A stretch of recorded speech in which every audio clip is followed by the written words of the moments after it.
देखो, पर्यावरणीय रसायन का मतलब तो नहीं समझाते हम आपको।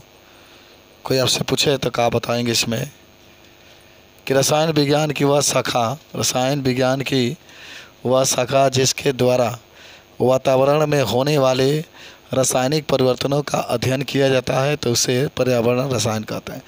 माने अब इस पाठ में ही जानना कि जो भी बातें हम लोग पढ़ेंगे पर्यावरण के बारे में ही पढ़ेंगे। कोई गैस कैसे बढ़ रही है, कैसे वायुमंडल प्रदूषण हो रहे हैं, कैसे हम लोग जो वायुमंडल है उसको प्रदूषण होने से बचाए, इसमें जितने गैसें हैं उसको कैसे संतुलित रखें।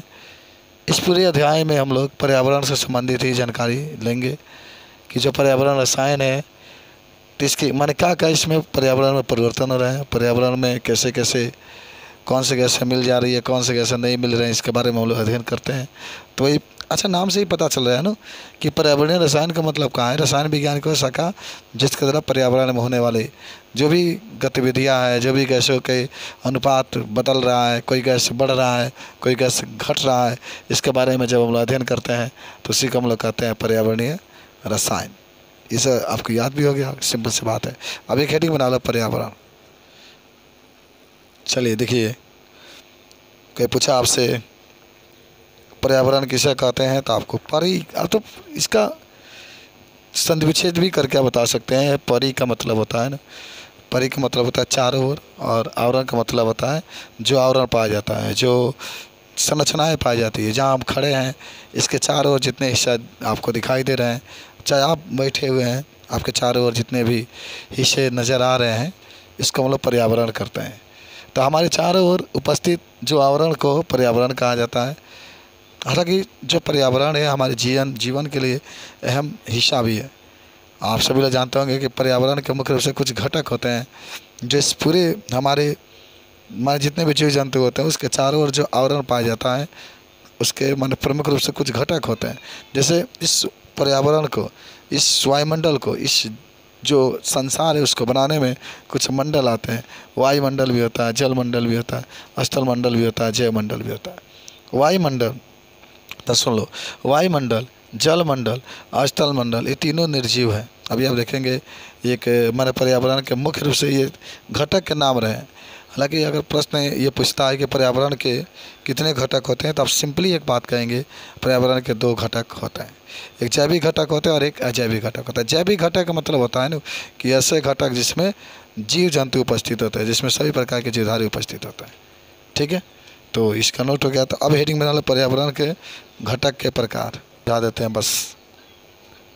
जैविक और अजैविक घटक की बात करेगा तो आप इसमें कह सकते हैं ना कि माने पर्यावरण के तो नाम, घटक के नाम आप देख लिया। आप पर्यावरण के जो अगर घटक की बात करेंगे तो पर्यावरण के दो घटक होते हैं, एक जैविक घटक, एक होता है अजैविक घटक। तो जैविक घटक में पर्यावरण के वे घटक जिसमें जीवधारी उपस्थित, डबल लिखा गया, उपस्थित होते हैं तो उसे जैविक घटक कहते हैं। माने कहने का मतलब है जिसमें जीव उपस्थित होंगे। अर्थात जैविक का मतलब होता है ना जान हो, जिसमें जान होना चाहिए। तो सभी तो पेड़ पौधे सजीव के अंतर्गत ही आते हैं। सभी प्रकार के जितने भी जंतु होते हैं ना, सभी जंतु और सभी पेड़ पौधे, और कीड़े मकोड़े भी आ जाएंगे ना, जंतु में कीड़े मकोड़े भी आ जाते हैं, कवक भी आ जाएंगे, जीवाणु भी आ जाएंगे, विषाणु। हालांकि विषाणु को सजीव और निर्जीव का बीच का कड़ी माना जाता है। आप जानते होंगे जब वायुमंडल में रहता है तो वह निर्जीव होता है, लेकिन जब किसी जीव के शरीर के अंदर जाता है तो उसके अंदर सजीव की क्वालिटी आ जाती है। तो इस तरीके से चीज़ का अगर बताना होगा तो हम लोग बता सकते हैं। समझे बात को? तो जब ये चीज़ आपसे पूछा जाएगा, समझे? तो जैविक घटक का मतलब होता है ना कि वे घटक जिसमें क्या होते हैं, जीवधारी उपस्थित होते हैं। जिसमें माने पर्यावरण के वे घटक जिसमें जीवधारी उपस्थित होते हैं तो उसे हम लोग क्या कहते हैं, जैविक घटक कहते हैं। जैसे सभी प्रकार के जंतु आ जाएंगे, इसमें जान पाया जाता है, और सभी प्रकार के आपके जो पेड़ पौधे होते हैं वो भी आपके उपस्थित हो जाते हैं। उसके बाद से एक और चीज़ आता है जिसका नाम होता है जैविक घटक।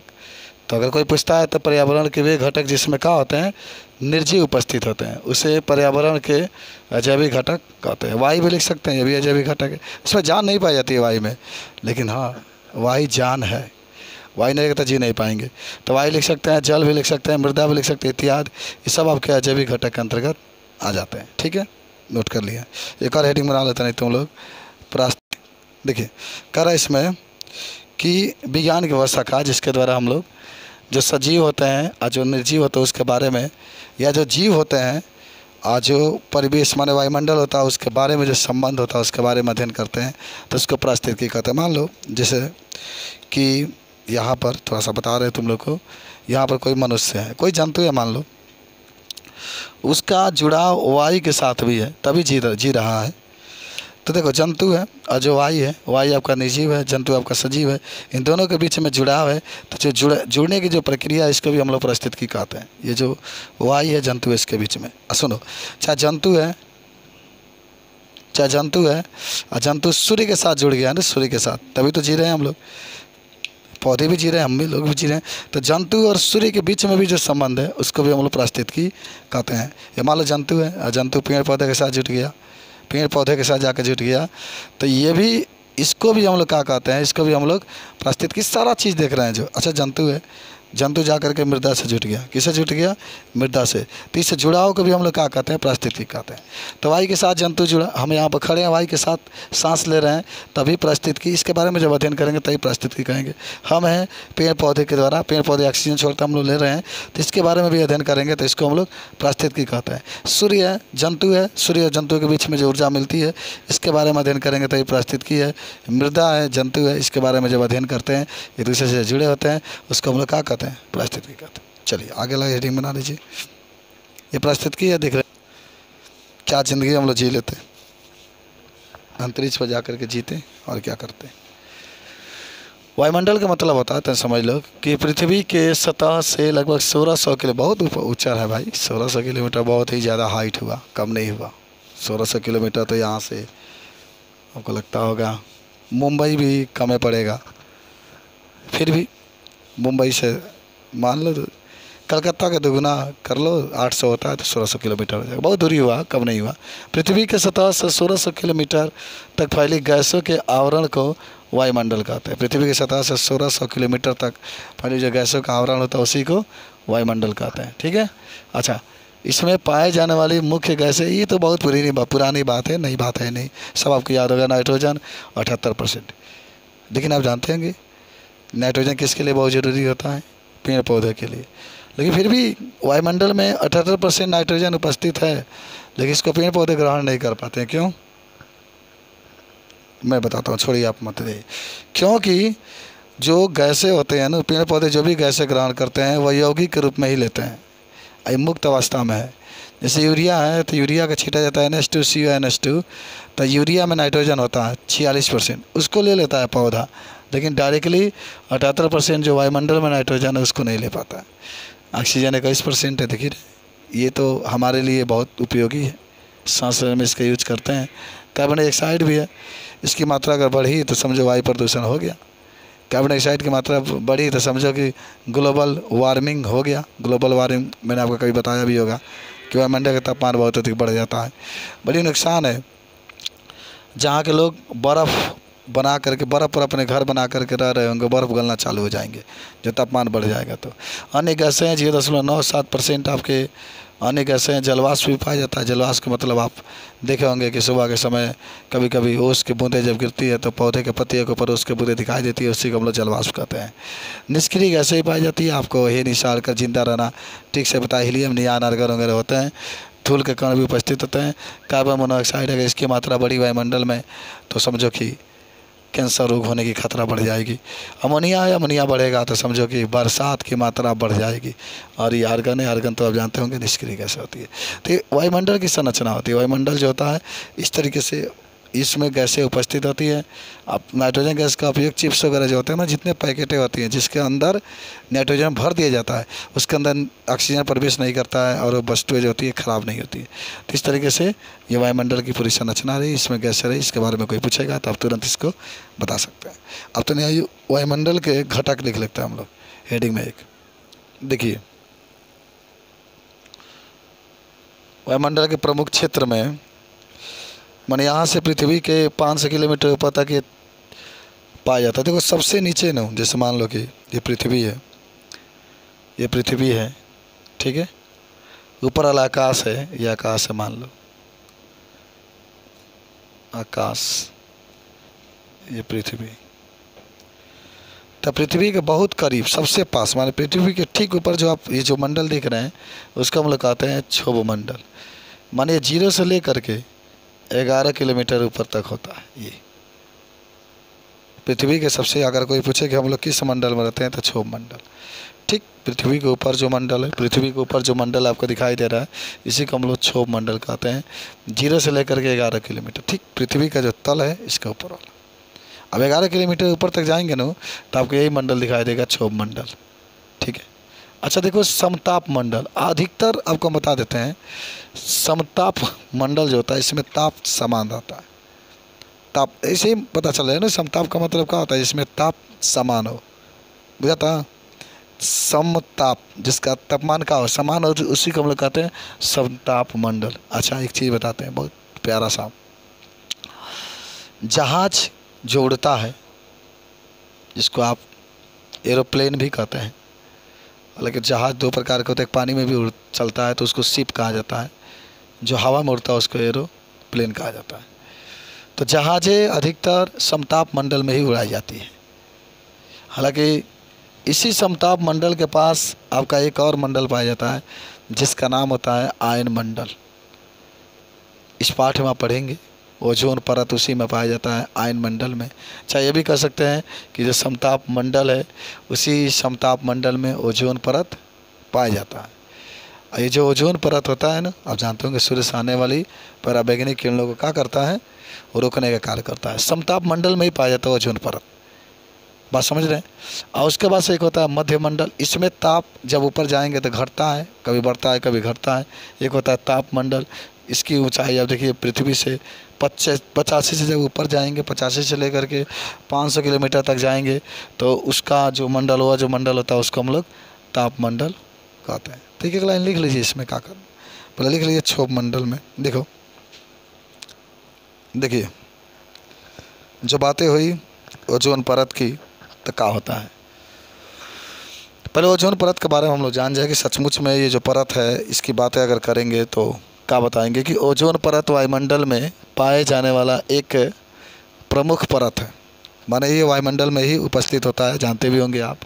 ये सभी जीवधारियों के को सूर्य से आने वाले पराबैंगनी किरणों से रक्षा करता है, बहुत हानिकारक होता है। अभी आप इसके जानेंगे कि क्यों लगातार इसमें छिद्र हो रहे हैं। खैर आगे की बात होगी। ये समताप मंडल में पाया जाता है। किस मंडल में?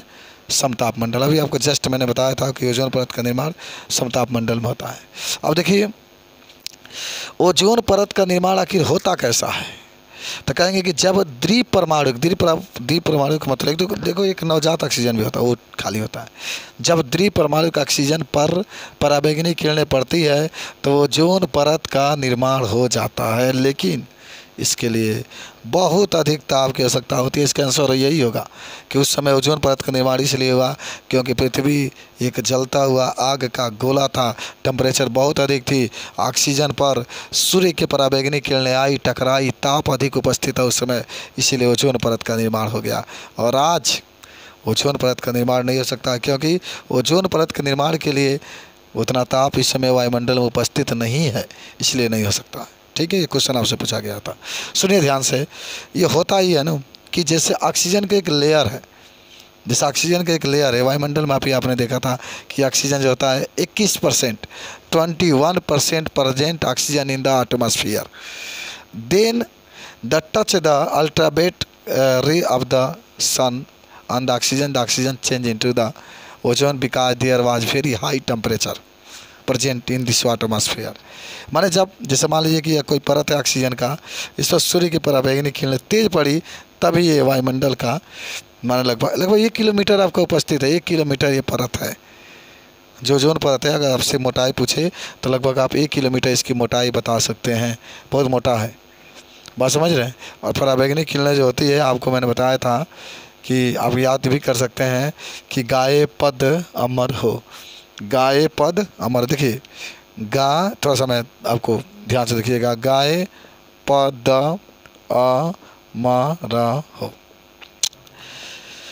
ये सब वैद्युत चुंबकीय, ये गामा किरण है, एक्स किरण है, पराबैंगनी के तीसरा नाम पराबैंगनी आ रहा है, दृश्य किरण है, रक्त किरण है, माइक्रो तरंग है, रेडियो तरंग है। देख लो ध्यान से, अगर आगे बढ़ोगे ना तो तरंग दर बढ़ता है, रेडियो तरंग की तरंग दर बहुत अधिक है, इतना अधिक है बाबू, हम आपको बता दें, इतना अधिक है कि गोरखपुर में एक स्टेशन बैठाया गया है रेडियो वाला, पूरा रेडियो उसी से चलता है, टावर की ज़रूरत भी नहीं है, क्योंकि इसकी तरंग दैर्घ्य अधिक है, रेडियो की बहुत अधिक है। जब तरंग दैर्घ्य अधिक है तो उसकी जो दिशा होगी, जो उसका दूरी होगी, वो भी अधिक होगा, ठीक है। लेकिन इसका वेधन क्षमता कम होता है, आपके शरीर के ऊपर टच करेंगे तो आर पार नहीं कर पाएगा रेडियो तरंगे।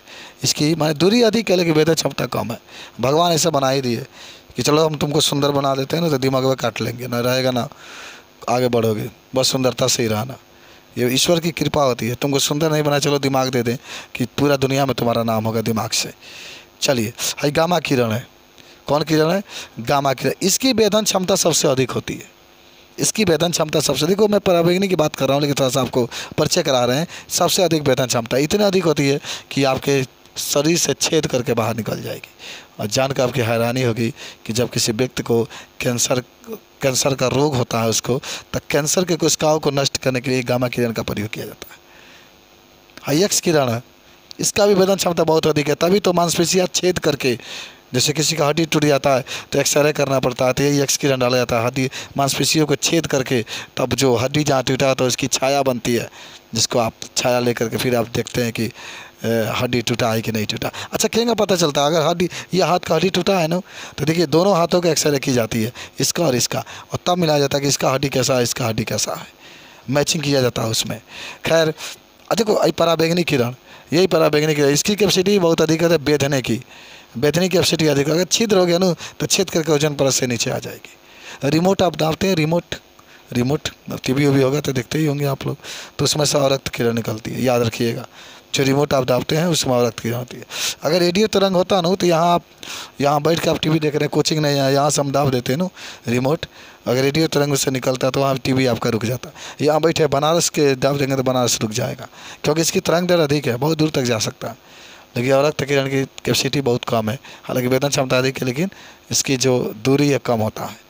रिमोट यहाँ से आप कर देंगे ना। अच्छा, आप टावर भी देख होंगे, इस सब कॉम्पिटिशन में मैं पढ़ रहा था रात में किताब, एक लड़का फ़ोन किया था कि सर कुछ बातें आपसे पूछनी है, तो ये बातें कर रहा था, तो पूछ रहा था प्रश्न, उसका हम जवाब दे रहे थे। तो ये सब बातें आपकी आती है रक्त किरण में आपकी आती है। आप भी पढ़ेंगे किताब तो देखने को मिलेगा, नहीं पढ़ेंगे तो बुद्धिमाने आप हैं, पढ़ेंगे तो जानकारी होगी, इसमें कोई संदेह नहीं है। खैर आइए, ये ऑक्सीजन है, ओजोन है।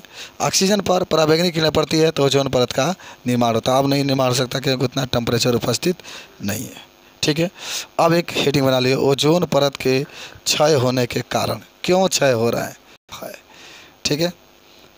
अधिकतर आप जानते होंगे कि जो भी ठंडे करने वाले पदार्थ होते हैं, जितने भी ठंडे करने वाले वायुमंडल होते हैं, जितने भी ठंडे करने वाले यंत्र होते हैं, अधिकतर आपके CFC से, हालांकि 1990 से लेकर के 1990 के बाद इसको अब लॉक कर दिया गया, 1890 के बाद इसको लॉक कर दिया गया। कोई भी देश CFC का उत्पादन नहीं कर सकता, ना इसकी बढ़ोतरी कर सकता है, क्योंकि ओजोन परत में बहुत अधिक छिद्र करने का प्रमुख कारण है। सल्फर के ऑक्साइड मिल जाते हैं ना, जैसे SO2 आपका हो गया या SO3 हो गया, सल्फर के ऑक्साइड मिल जाते हैं, तभी आपका जो ओजोन परत होता है उसमें छिद्र हो सकता है। नाइट्रोजन के ऑक्साइड आपके सामने लिखे गए हैं, NO2 जिसको आप नाइट्रोजन डाइऑक्साइड कहते हैं, या NO2O3 या डाई नाइट्रोजन ट्राई ऑक्साइड कहते हैं, या फिर NO है नाइट्रोजन मोनोऑक्साइड कहते हैं। जो भी आपकी बात करेंगे उसको आप बताने का पूरा प्रयास करेंगे। तो ये जो होते हैं ओजोन परत के प्रमुख रूप से क्षय करने का कुछ प्रमुख कारण होता है। चलिए अगला हेडिंग बना सकते हैं आप, ओजोन परत से। तो ओजोन परत से होने वाली हानि के बारे में अगर कोई आपसे बात करे तो आप क्या कहेंगे कि ओजोन परत से होने वाली हानि में पहले त्वचा का कैंसर हो सकता है, आँखों की रोशनी जा सकती है, डायरेक्टली अगर पड़े, लगातार इसमें छिद्र होते जा रहे हैं, होने दो, दुनिया ख़त्म हो जाए और क्या चाहिए। आँखों की रोशनी जा सकती है, पर्यावरण प्रदूषण हो सकता है, जब लगातार प्रकाश से ओजोन परत से माने लगातार पराबैंगनी किरण अगर पृथ्वी पर डायरेक्टली पड़ेंगे तो नुकसान बहुत ज़्यादा होगा। अम्लीय वर्षा हो सकता है। क्या आपको मालूम है अम्लीय वर्षा का pH मान कितना आता है? छोड़ो, नहीं मालूम है, छोड़ दो, नहीं। अम्लीय वर्षा हो सकती है, ठीक है। तो इस तरीके से कितना होता है? चलिए 5.6 होता है, आप गलत बोल रहे हैं, 5.6 होता है अम्लीय वर्षा का, ठीक है। तो अम्लीय वर्षा हो सकती है कब? जब ओजोन परत होता है, तब 5.6 आप जरूर याद रखेंगे, ये अम्लीय वर्षा का pH मान होता है। ओके, तो आज के लिए इतना रहने दीजिए केमिस्ट्री।